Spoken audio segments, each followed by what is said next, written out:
And I think we're here. Hello, this is Dr. Brenda. I am with yet another gutsy woman. We have Michelle, who goes by Phoenix, and Michelle is a. I've got I've got a little bit of a distraction here called a cat. So we'll see how this goes. So Michelle calls herself a survivor, and she has sought the open road in the RV, a relatively new recent RVer to our clan. So welcome, Phoenix. It's good to have you here. And can you tell us a little bit about yourself? Well, thank you very much for such a warm welcome. Yeah, I am completely out of my comfort zone right now, but actually, I'm getting more comfort in being out of my comfort zone, if that makes sense. I was in a 22-year marriage, and in December 1st, when I was in the hospital, he decided that he was done being married to me. So I got an email while I was laying in my hospital bed, and he proceeded to divide up all our assets. So as I was laying there, I got email after email watching our bank accounts be split in half. At least, hopefully they were split in half. I've never really gone back and looked at what he did. I probably need to do that at some point. So when he did that, I got out of the hospital and went and bought an RV. And the gentleman I bought it from thought I was insane because I chose to go to Australia because I knew I would get healed in Australia at a health clinic. And I told the man I bought the RV from, if I don't make it back, just go ahead and resell the RV. Like, I'm good with that. And he was a little uncomfortable, but he was gracious and he went with the flow. And here I am, 11 months later, and living the life of my dreams, traveling around the country and currently stationed in southern Utah. So So, I take it Phoenix comes from, rising up from the ashes. Is that? yeah, it has a double meaning for me because I was on the plane to Australia and there was an interview by Joaquin Phoenix. And he talked about why he changed his name and how he recreated himself in his life and then became famous. And I have no desire to become famous, but I do have a desire to recreate my life. So I resonated with his story, and at that moment I was like, yep, that's it. I'm a phoenix. Well, that So is that's that how that came from. that is fascinating. Can you, I guess, walk us back? So, the Gutsy Women Club, one of the things I really want to do is inspire other women to follow their dreams. And my formula is pretty basic: dream, plan, save, and do. And so you start with the dream, and then hopefully you get a plan. Sometimes it doesn't always work. And hopefully you save some money. And then it's the doing part. And in terms of your evolution, I mean, I know you were in I'll say, a difficult marriage. And I mean, how do you escape sort of some of the emotional and mental abuse that might go along with that? Denial is a really handy tool. I spent the first 3 months in complete denial that my 22-year marriage dissolved. And I needed to do that because I needed to focus on my health. And when I reached out to a church, I met with a minister and one of their staff members for support. They called me on my denial and said, how are you talking to us and wanting to volunteer here at our organization when you are obviously in so much pain? And I told that minister, I said, the pain is right beneath the surface. And tears welled up in my eyes. I said, I'm not ready to deal with the pain. So if you could be gracious with me, I would like to be a part of your community and deal with the pain when I'm ready. And he couldn't give me that grace. So you can imagine I'm not a part of his church. So I have Wow. since found a different church that was much more gracious and willing to allow me to have my process. So it's still relatively soon, and this is. Have you done anything like this before? Like really been on your own and had solo adventures? Oh no, never, never. I have always been slightly codependent, And I did separate from my husband because of the extensive abuse in our marriage. I left him 3 times and I was miserable. I was miserable living on my own. I could not break the chain. I could not break the cycle. And so I would always run back to him. And I had no business going back. So it wasn't a healthy dynamic. So honestly, had he not left me, I would have never left him. So I'm so, so grateful. As hard as the path has been, I'm so grateful for the path because I needed to cut that tie. Yeah, it's fascinating because women often leave at least 7 times before it becomes a real departure. And it's what has changed now that you feel more comfortable, I guess, in your own skin and being able to do this rather daring thing. I joke with some friends. I think God created COVID just to make me grow up. because, because had we not been under lockdown and quarantine, I would have been doing all sorts of dysfunctional things to create connection. And that's just my tendency. I recognize, I have a little unhealthy part of me that will reach out in inappropriate ways with gentlemen, especially to create unhealthy connections. So with the quarantine, I got locked in my house by myself and I didn't like it. And I was kicking and screaming for the longest time. And then finally I took a deep breath and settled and realized I needed that alone time. I needed to become stronger as an individual person, and I needed to grow my spine. So the quarantine and the lockdown was truly a gift for me, and it forced me to grow up. Are there certain tools that you have used to sort of like get in touch with that inner self to, I know that there could be like, some, especially if you've been with somebody, there's a level of anxiety of being on your own. So what sorts of strategies have you used? At first, I had to just focus on my anxiety because I was a mess and I didn't want to rely on pharmaceuticals. So I leaned heavily into my faith. And I have never been a Christian until this all happened. And in December, when I was told I was going to die, a girlfriend of mine begged me to turn towards God, begged, because she was concerned for my eternal life.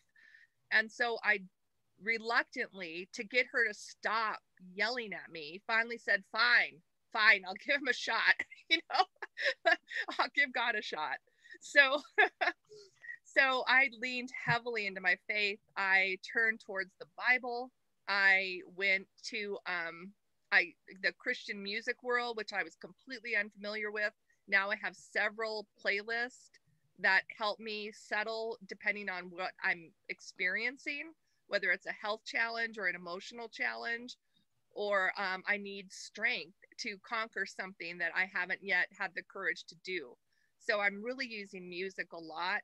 And I'm just super careful about what my input is. I don't watch TV anymore.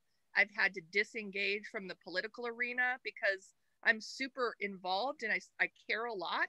But right now, I don't have the energy. I need to focus on myself and my life.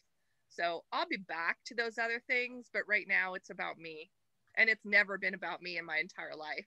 Yeah, it's interesting because I'm here in Texas and the climate has been very negative. I've had some, unexpected reactions, I guess, from the local Texans, and it's been stifling. And so I've had to like also not just tune out some of it, but I've had to go purposely to find my flock of women whom I could celebrate a victory with, whom I could talk logic and reason with and have an intellectual conversation. But I get where you're going with, I don't hardly ever watch TV, and it's like you have to protect yourself. And sometimes the way to protect yourself is to tune out certain people and to tune out media, to tune out everything around us, maybe except for nature.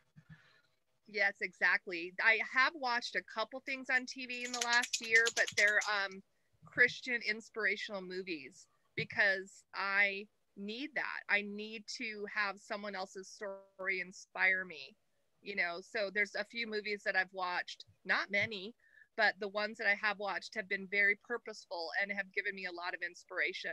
Hmm. When you were younger, if you can take us back to, like, before you got married, I mean, do you remember? I mean, what were your dreams back then? What was your like dream life? That's so funny you asked me that because I just was thinking about that last yesterday. And I had a lot of dreams and a lot of goals and a lot of ambitions. And my father was a narcissist. And I didn't know what a narcissist was until my husband left me. And I went to therapy, and my therapist said, "Well, your husband was a narcissist, and let's talk about the other narcissist in your life." I didn't even know what that word meant. So I had to Google it while we're on our therapy session. And I was like, oh my gosh, everyone in my life is a narcissist.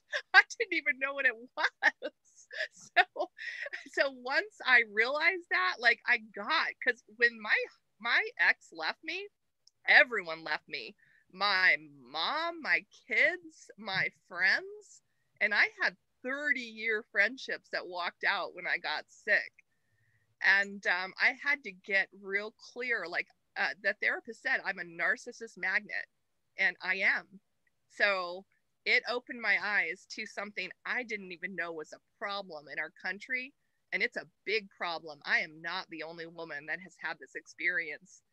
And now I'm super selective about who I allow in my life in any way, shape, or form. And I pray a lot to God that He helps me discern the narcissist, because I don't ever want to go down that road again. And I know I'm a magnet, and my kind, caring nature makes them come towards me. And now I can see when they're sniffing at my feet, not just men, women as well. And I quickly, cut that off. Like, I'm just not going there again.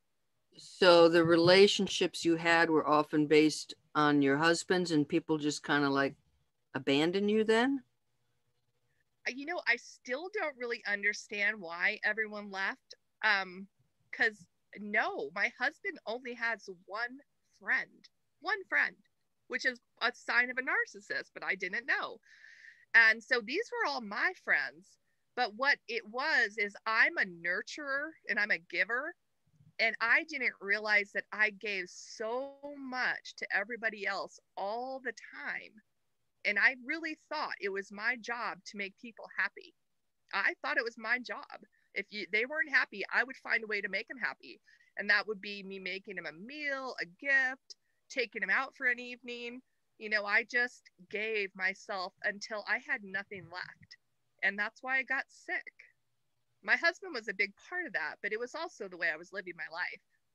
So when you needed help, that was a change that they're not used to. You had set I yourself changed the up. rules. Okay. Yep.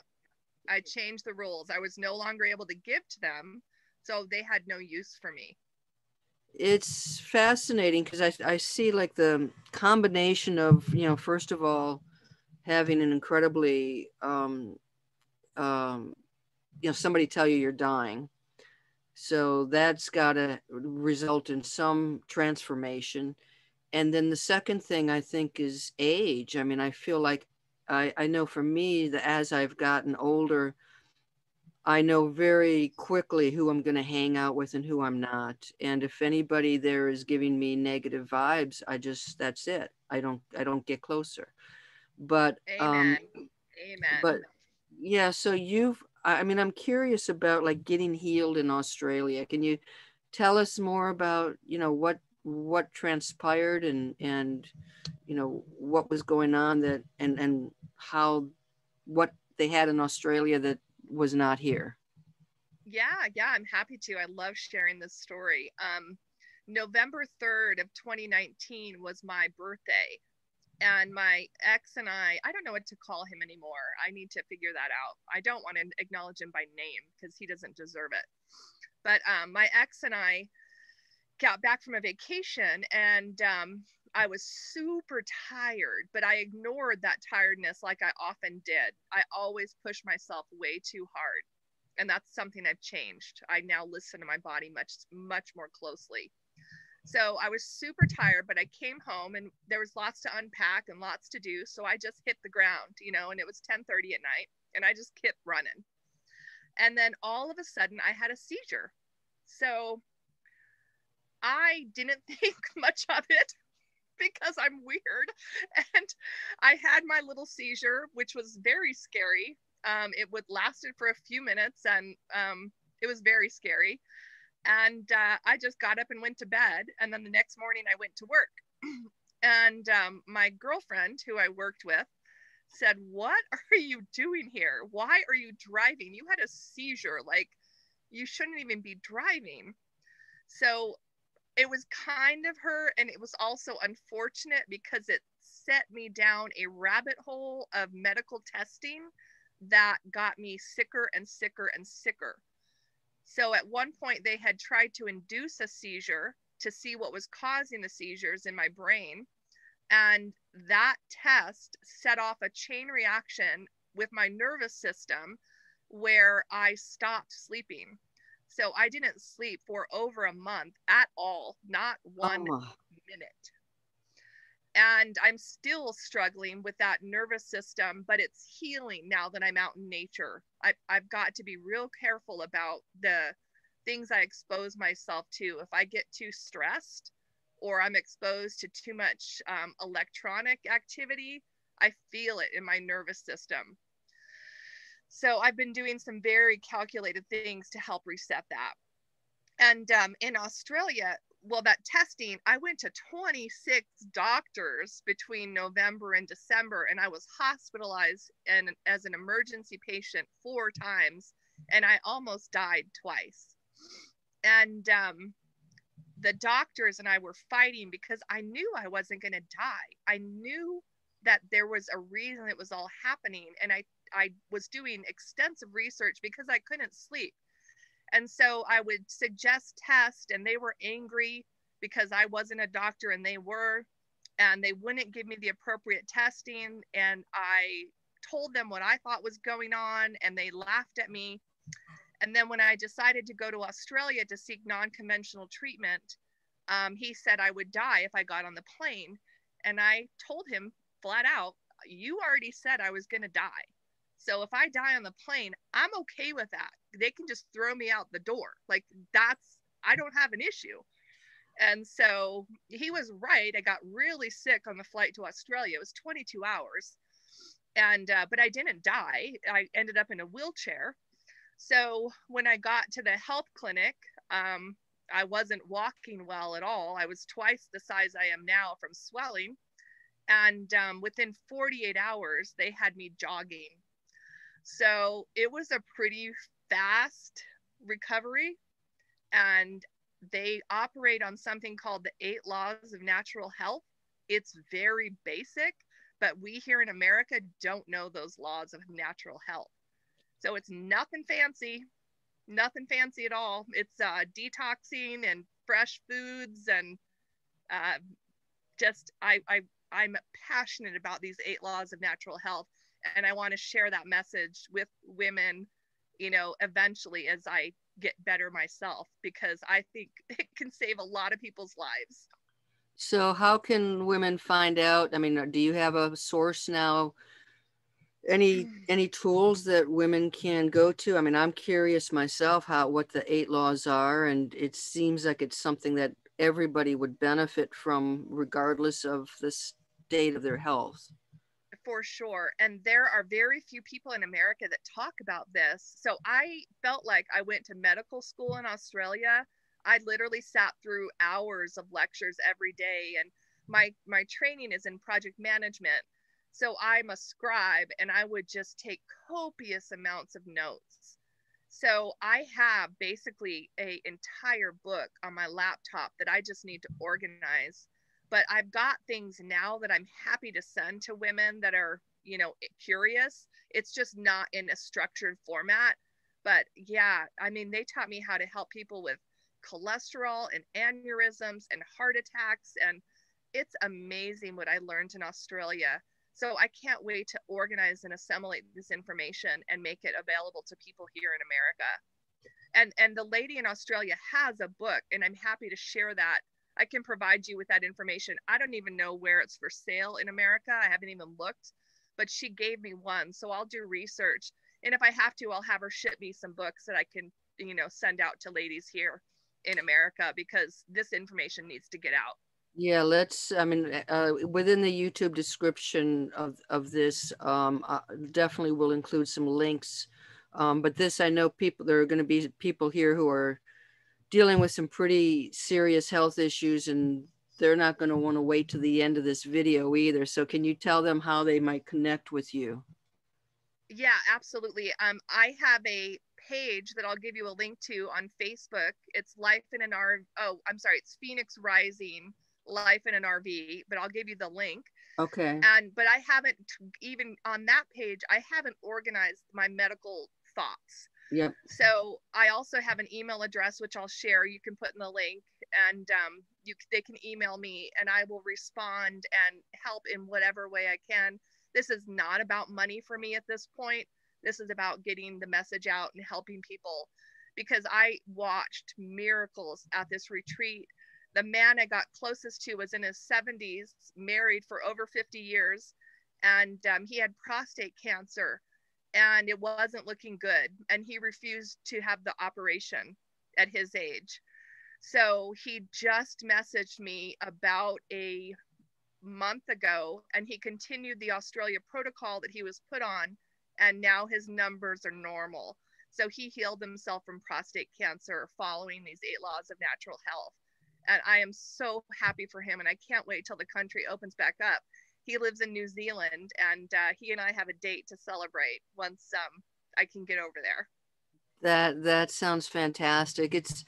It's really fascinating too, because like we've got to be covered like with health insurance. So I'm in the process of, once again, signing up. I'm an entrepreneur, so I've got to get this very expensive health insurance that will cover pre-existing conditions. It has an enormous, deductible, like 80, I think it's up to 8,500, maybe more. So it's like you spend, for me, what, $6,000, $7,000 a year just for the premiums. You have a deductible you can't use. You can't use it because you can't afford to pay the deductible. And then you're stuck with traditional medicine that may do more damage than good. And it seems there is a real desire now to find more holistic options. But I don't know, within our system, it's generally you've got to pay out of pocket. It's not going to be covered. So it seems like we've created this real dysfunctional health system. I mean, that's my take on some of this. I did a video about this on my page yesterday or the day before. So again, your interview and your questions are amazing, how aligned it is with things I've been thinking. Yeah, I completely lost faith in the medical system. And I had cancer, breast cancer. I got diagnosed on my 50th birthday. I have the strangest things happen to me on my birthday. I know there's a message there that I've not quite figured out yet. And so I had cancer, and I was told in the first appointment that I had a 72% chance of dying. I mean, who says that? Like, give me a little hope to live. Like, it was so scary. And I don't believe in our traditional Western medical system. Like, I've always sought more natural solutions. But when he gave me that statistic, I was like, I'll do whatever you want me to do. Like, I dropped every belief I had. I lost all my logic. I went into panic. And I will do that differently. If I ever get cancer again, that's not going to happen. And that chemotherapy, I was in treatment for almost an entire year. I had surgery and then extensive chemo and then extensive radiation. And that's part of what caused my sickness now, because I was so toxic from the poison in that chemotherapy. Now, I'm not saying don't get chemo. Right. I'm not that bold, but I'm saying maybe take a minute, breathe, don't believe everything you're told, and look at some other options. Yeah, I mean, we really do have to be our own advocate these days. So, uh, tell me what it's been like for you to now transition into the RV life. I mean, it's a bit of a shock, isn't it, at first? Yeah, it's a huge shock. I got the RV and I got back from Australia, and I, I didn't even have the courage to drive it. So the guy I bought it from was like, "You need to pick up this RV," and I'm like, "Dude, I can't drive it. I don't know what to do." So finally, he said, "Okay, I'm bringing it to you," and then he got a blowout on his way to me. So then he had to take it back. So I had to get my girlfriend's husband, who still is making fun of me, to go get the RV and then take it up to Munns Park in Arizona to store it, because I wanted to store it up in the northern country, because it's an older RV and the mountain between Phoenix and Flagstaff is really difficult. So it just made sense not to put the wear and tear and spend the gas going from Phoenix to Flag, which is where I wanted to have my adventures to get started. And so he made fun of me the entire way to Flagstaff as he's driving my RV, and he still teases me every time I see him. But then I'd let the RV sit, and I just paid a storage fee for months. So my girlfriend, who I will always be grateful for, grabbed me, threw me in my car, and said, "This weekend you are driving the RV." And boy, did we fight. We fought that whole weekend. In fact, she's still not talking to me. but she made me get behind that RV, and she made me learn to back up, and she made me learn how to hook up to the everything. Like, it was so scary. And she wasn't nice, and so she would yell at me, and then I would yell at her right back. So we got to heal that friendship. I will always be grateful for her to do that, because it takes a strong woman to do that. And had she not, I would still be at home whining like a little girl about how I want to be in an RV and having adventures. And instead, I'm in Utah living my dream life. So it's amazing. And the people in this RV community are my people. Everywhere I go, they're kind. Honestly, I have not had a bad experience. And if I have trouble and mess something up, they laugh with me and then they tell me how to fix it. So it's just been beautiful. Yeah, it's I belong to several RV women websites too, and a lot of times there are women that are like, "I've just been watching your adventures, and I hope I get brave enough to do this." And I never drove an RV before I bought this one either. And it's yeah, I've got a class C, so it's more like driving a truck, a big long truck, but still it was intimidating. Now it's like, okay, I mean, you get out there, you do it a couple of times, you're all set. Well, I'm So driving a 32-foot Class A. I believe in go big or go home. And then my last trip, I just bought a 22-foot trailer to pull my car. So I'm like 60 feet long. And boy, I just can't think about it too much. But basically, I feel like I could take on a second job as a truck driver. So yeah, I've got yeah, mine's a 32-foot class B, and I have got the Jeep behind it. So every time I feel like I'm getting kind of cocky, like, oh, I know what I'm doing. This is so good. And it's time to get some gas. And then I pulled into the wrong gas station and almost got trapped. And I'm like, oh my God. yeah, I So got trapped on the way to Utah. I made a bad choice, and a semi pulled in and trapped me in. And I was like, okay, that was my fault. Like, I should have thought about that a little harder before I picked this spot. So I couldn't be mad at him. And it took me 45 minutes for him to unload his stuff at the gas station. And I just sat there and listened to music and stayed calm and was like, yep, I'm going to make a different choice next time. So yeah. So I've learned not to get too cocky about it, but it's it's so I'm going to tell you a bit about, like, I've just been on the road since May, and obviously I work here, but my identity was always associated with my work. My former career, I was just, my identity was what I did, maybe what I owned. And after being on the road, my identity is changing to, like, who am I underneath all that? And where do I want to go? And so I have felt this sort of shift in my whole perspective that has been a good shift, sometimes difficult, but a good shift. What are you finding? That's beautiful. You said that so perfectly, because my identity also is in my career, and I worked a lot, and we had money, and I didn't realize how important that money was in our life until I got sick. And then I had to evaluate my priorities, and I realized I really don't care about money. I want enough money to have the freedom I want to have, and I want enough money to have my basic needs met, but that's it. That's really it. So I'm still in that reevaluation process. I'm making a change in my career. My doctor has told me flat out I'm not going to be able to do this job anymore. It's too high stress. And so he said at least for 2 years I need to go low stress in terms of my job. So I'm going low stress. I'm volunteering at an animal sanctuary here in Utah twice a week while I'm here. And I just brought home a cat. I've never even liked cats. So I am definitely changing everything in my life.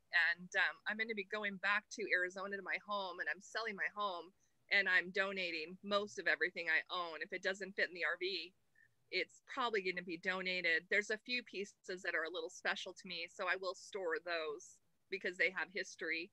And but everything else is going to go. There's a book that I refer to. I mean, it's kind of started for those of us, seeking financial freedom. There's the concept of FIRE, financial independent, retire early. And there's a book, and I've always loved the title of it. It's Your Money or Your Life. And at some point, there's a trade-off. Do you continue stressing yourself out and focusing? And, sometimes you're in a very toxic work environment. Do you continue to do that when it's eating away at the most precious commodity, which is our time? We only have so much time left. But And health, right? And yes, health. absolutely, absolutely. But it's like we have to, um, because I was like, I probably would be doing exactly what I was doing before if I hadn't, lost my job. So it was like something Yeah. negative that turned into, like, now I have the freedom to do something I want to do. And for you, it was like your husband walking out, something that, that's what pushes us. So I also feel like you take something negative that happens, and then, when I walked out the office for the last time, I started to feel lighter already. And it's like, wow, what's happening here? But I would have continued down that same path, just as you probably would have gone back to your husband. And I don't know what that says about us. I don't know if every human is resilient. But it is about almost like getting trapped with the materialism of the world, the pressure to be successful as defined by everybody else, and then the impact it takes on us personally. That's maybe not the way to live. I completely agree with you, but I didn't know. Like, I bought into the American capitalist dream. And basically, I got to the point where I was working for my stuff, and the stuff I didn't need. Like, really? So, why am I working 70 to 80 hours a week just so I can have a nice dress or a nice jewelry or a nice house or a nice car? That stuff wasn't important to me, but I was so unfulfilled in my life with my relationship. The stuff became important to me. That became my focus. So that stuff was what was making me feel like I was successful and happy, but I wasn't. I wasn't. What makes me happy is a good relationship in my marriage and in my friendships, and I didn't have that. So I loaded up with stuff. And now I've got all this stuff that means nothing to me. So in terms of that resilience, I read this book, and I'd love for you to put this link in your body. It was about resilience, and there's actually a genetic connection to people that are more resilient than others. And it's fascinating, but they give you a clear path to building resilience, even if you don't have that predisposition genetically. They give you the steps to build resilience. And that was a very profound book for me, because I do think I have the genetic disposition to be resilient. And that's why I fought so hard to save my life.